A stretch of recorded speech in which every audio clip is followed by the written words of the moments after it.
Let's start with the latest response coming in from the Prime Minister's office. Taking to Twitter,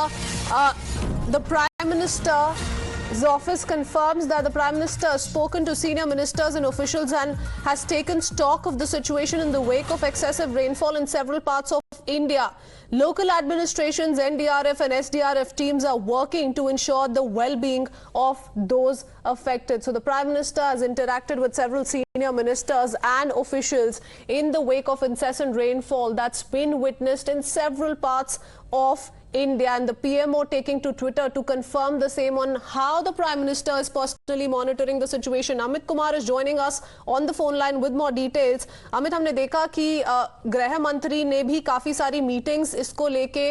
करी, governors की बात करें उनसे interaction किया, मुख्यमंत्रियों से भी बातचीत कर रहे हैं वो लगातार, प्रधानमंत्री भी ऐसी ही कुछ मीटिंग्स कर चुके हैं, हमें बताया जा रहा है अब। जी हाँ, कल जिस तरह से खबरें आई और खास करके हिमाचल में जो हालात दिखे और इसके अलावा कई राज्य राजस्थान में भी हैं और दूसरे राज्यों में भी इस तरह से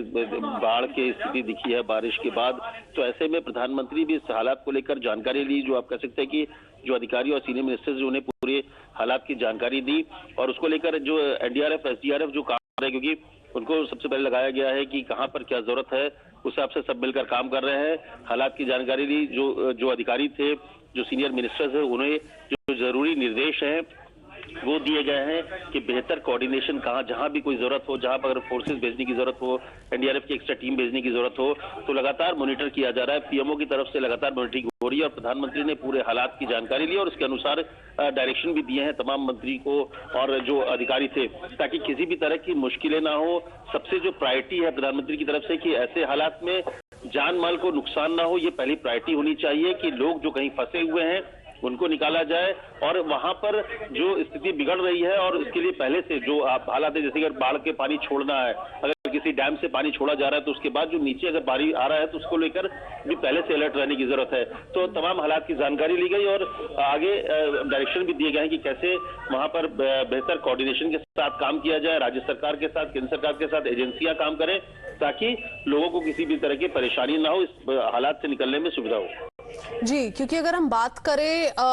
संख्या की तो कई जाने भी जा चुकी है अमित, इसलिए बहुत जरूरी है, महत्वपूर्ण है कि स्टेट्स में कोऑर्डिनेशन हो और इसीलिए गृह मंत्री और